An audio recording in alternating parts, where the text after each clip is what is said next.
हिंद दोस्तों, global affairs से आप सभी का स्वागत है और मैं हूं सुलेमान। पाकिस्तानी एयरफोर्स ने अटैक किया अपने ही लोगों पर और 30 से ज़्यादा लोग इस हमले में मारे गए हैं। ये कैजुअलिटी बढ़ सकती है कुछ समय बाद। दरअसल पाक एयरफोर्स अपने एक मिशन में थी जहां उसका प्लान था कि वो तहरीक तालिबान पाकिस्तान के टेरर हाइडआउट्स पर हमला करे और उन्हें न्यूट्रलाइज करे, ताकि यहाँ जो टेरर एक्टिविटीज़ बढ़ती जा रही हैं उन पर लगाम लगे, कंट्रोल लगे।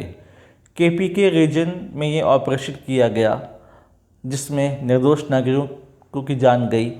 KPK region north western province है, पाकिस्तान का नॉर्थ वेस्टर्न रीजन पड़ता है और इसकी सीमा लगती है अफ़गानिस्तान से। इस प्रोविंस में अफ़गान पश्तून एथनिसिटी के बहुत सारे लोग रहते हैं। इनके कल्चरल रिलेशन हैं विद अफ़गानिस्तान, कई लोगों की रिश्तेदारी है अफ़गानिस्तान में, और एक प्रकार से नाराज़गी रहती है इस रीजन की विद इंटायर पाकिस्तान कि उनकी अनदेखी की जा रही है और वो एक इंडिपेंडेंट स्टेट चाहते हैं। हम सभी जानते हैं कि एक तो बलूचिस्तान में आवाज़ उठी है अगेंस्ट पाकिस्तानी स्टेट। दरअसल पाकिस्तान ने सिर्फ पंजाब प्रोविंस पर ध्यान दिया और अपने बाकी बचे प्रोविंस पर कोई ख़ास ध्यान इसका नहीं रहा, फिर चाहे वो सिंध हो, केपीके हो या बलूचिस्तान। यहाँ पर यदि पाक एयरफोर्स प्रॉपर कैलकुलेट करती कि उसे हमले कहाँ करने हैं, कहाँ टेरर हाइडआउट्स हैं, कौन सी एरिया सिविलियंस के हैं, तब शायद ये कैजुअलिटी न होती। लेकिन यहीं पर पाकिस्तानी सेना चूक गई, पाक एयरफोर्स से गलती हो गई और लोग यहाँ पर मारे गए। जबकि हमने जब ऑपरेशन सिंदूर किया था तो प्रॉपर स्टडी, मैपिंग और प्लानिंग के साथ किया था। इसमें इसरो की सहायता ली गई थी।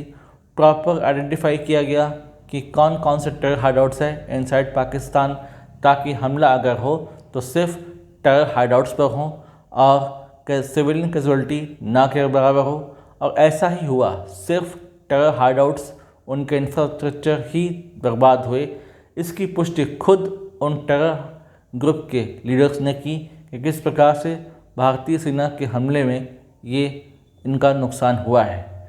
लेकिन पाकिस्तान में ऐसा सिस्टम कहाँ, पाकिस्तान में ऐसे साइंटिफिक ऑर्गेनाइजेशंस कहाँ जो प्रॉपर उनको इन्फॉर्मेशन दे सकें टोपोग्राफी के बारे में, उनके हाइडआउट्स के बारे में, सिविलियन एरियाज़ के बारे में, जिसके बेसिस पर पाक एयरफोर्स या पाक आर्मी कोई अटैक लॉन्च कर सके।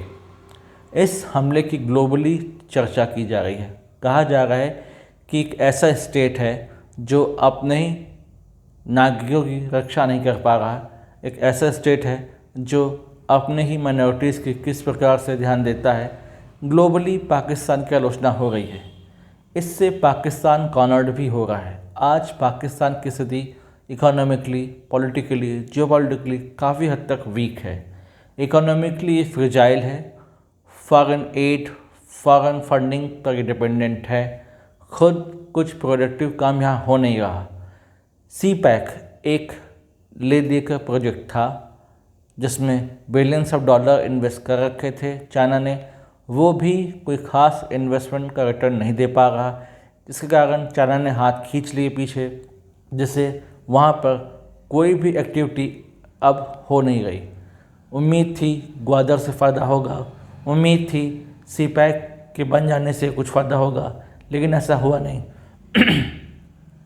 आने वाले समय में पाकिस्तान के लिए बहुत कठिनाई आने वाली है, क्योंकि अब बलूचिस्तान के साथ साथ केपीके रीजन में भी आवाज़ें उठने लगी हैं और बहुत ज़्यादा वोकल हो रही हैं। अफ़गानिस्तान से इसे सपोर्ट भी मिल रहा है और जितना ज़्यादा सपोर्ट इसे आउटसाइड मिलेगा उतना ज़्यादा ये वोकल होंगी और पाकिस्तानी स्टेट और पाकिस्तानी आर्मी के लिए सिरदर्द का काम करेंगी। यहाँ पर यदि पाकिस्तान इस बात पर ध्यान देता है कि कैसे उससे अपने लोगों के वेलफेयर, उनके एजुकेशन, हेल्थ और दूसरे इंडिकेटर्स ध्यान देना है, तो ऐसा नहीं होता। लेकिन पाकिस्तानी स्टेट ने कभी से इस बात पर ध्यान नहीं दिया। ध्यान दिया सिर्फ एक प्रकार से अपने एक प्रोविंस पर, वो था पंजाब। पंजाब के लीडर्स पाकिस्तान के हेड बने, पंजाब के ही जनरल्स पाकिस्तान के आर्मी जनरल्स होते थे और वही डिसाइड करते थे कि क्या प्लान्स होंगे, क्या पॉलिसीज़ होगी और कैसे फंड्स का चैनलाइजेशन होगा और कैसे उसका यूटिलाइजेशन होगा।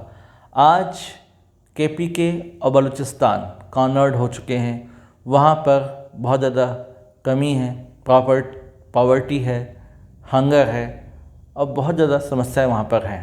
तो आने वाले समय में कल को ये देश से अलग हो जाएं तो कोई बड़ी बात नहीं है और बहुत प्रबल संभावना है कि ये अलग हो सकते हैं, जिससे पॉलिटिकल क्राइसिस पाकिस्तान के लिए खड़ा होगा कि उसके एग्जिस्टेंस का ही थ्रेट सामने आ जाएगा।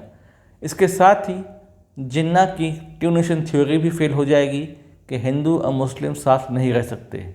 यहाँ पर जो अलग देश बनाया गया था इस बेसिस पर कि हम मुसलमानों के लिए एक अलग देश बनाएंगे, तो वो कॉन्सेप्ट भी फेल होता दिख रहा है, क्योंकि यहाँ पर वो खुद अपने लोगों पर ही बर्बरता कर रहे हैं, अपने लोगों पर अत्याचार कर रहे हैं, उन्हें ही सता रहे हैं और अपने नेबरिंग मुस्लिम कंट्रीज़ के साथ पाकिस्तान के अच्छे संबंध हैं नहीं, चाहे वो ईरान हो या अफ़गानिस्तान हो।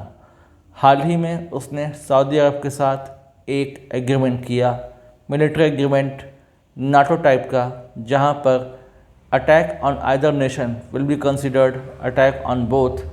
तो यहाँ पर दिखाने की कोशिश की गई कि हम अपने मिलिट्री पावर्स को सऊदी अरब के लिए पेश कर रहे हैं। यहाँ तक कि डिफेंस मिनिस्टर ऑफ पाकिस्तान ने कहा कि our nuclear power arsenal is ready for Saudi use, यानी कि आपके न्यूक्लियर एसेट्स जो हैं उसे आप सऊदी के इस्तेमाल के लिए दे रहे हैं।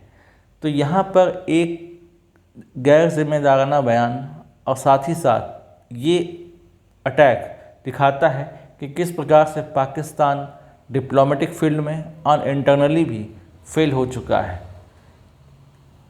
यहाँ तक कि वहाँ के PM भी कई बार बात कह चुके हैं कि बेगर्स कांट बी चूज़र्स। और एक और बात PM शहबाज शरीफ ने कही, वो ये कि CPEC is the last opportunity for Pakistan to revive itself. और ये बात सही भी है कि लास्ट अपॉर्चुनिटी है पाकिस्तान के लिए। अगर CPEC बंद हो गया या CPEC से पूरी तरीके से चाइना हट गया तो फिर यहाँ पर कुछ नहीं बचेगा, क्योंकि एक disturb nation, economically fragile country पे इन्वेस्ट करना कोई नहीं चाहेगा। ये पाकिस्तानी लीडर्स को सोचना चाहिए था कि फॉर डिकेड्स उन्हें कैसे अपने कंट्री को बिल्ड करना है, एक प्रॉपर स्ट्रक्चर्ड मैनर में कैसे लोगों का ध्यान देना है, उनके social indicators, economic indicators, political indicators में कैसे उन्हें एनहांस करना है। लेकिन यहीं पर ध्यान देने में चूक गए और आज पाक एयरफोर्स अपने लोगों पर हमले कर रही है और पाकिस्तान अपने ही देश में घिरा हुआ है। कल को कोई बड़ी बात नहीं कि बलूचिस्तान के साथ साथ खैबर पख्तूनख्वा रीजन भी पाकिस्तान से अलग हो जाए, और ऐसा होते ही ये तय हो जाएगा कि आने वाले समय में ये देश शायद इतिहास की बात होगा। देखते हैं, लेकिन इतना तय है कि बहुत कुछ बड़ा हो सकता है इस रीजन में। एक और बात जो देखने में आई वो ये कि जब भारत ने हमला किया ऑपरेशन सिंदूर के दौरान टेरर हाइडआउट्स पर, उसके बाद से जैश ए मोहम्मद, लश्कर तैयबा ने अपने जो ट्रेनिंग सेंटर्स है उन्हें रिलोकेट किया, POK से हटाकर वो KPK रीजन तरफ ले गए ताकि भारत के रडार से बच सकें। हालांकि अगर फर्दर गवर्नमेंट ने फैसला किया कि उन्हें ऑपरेशन सिंदूर रिज्यूम करना है, जो कि अभी पॉज है, तो बहुत आसानी से इन्हें भी लोकेट किया जा सकता है और इन पर प्रिसिशन मैनर में अटैक किया जा सकता है। तो चाहे पाकिस्तान में ये कहीं भी छुप जाएं, ये बचेंगे नहीं। और रही बात KPK रीजन में, तो यहाँ पर वैसे भी एंटी पाकिस्तान सेंटिमेंट अपने हाइक पर है, तो यहाँ पर पाकिस्तान को बहुत ज़्यादा समस्या आने वाली है निकट भविष्य में। कुछ अपडेट होता है जो कि वाइटल है तो मैं आप लोगों के लिए एक अपडेटेड वीडियो लेकर आऊँगा। Till then do like, share, subscribe the video and propagate this video for the knowledge of people, ताकि आप लोग फर्दर एनलाइटन हो सकें। जय हिंद, जय भारत, जय भारती। यदि आप हमसे जुड़ना चाहते हैं तो आप इंस्टाग्राम, टेलीग्राम के थ्रू हमसे जुड़ सकते हैं। जय हिंद, जय भारत।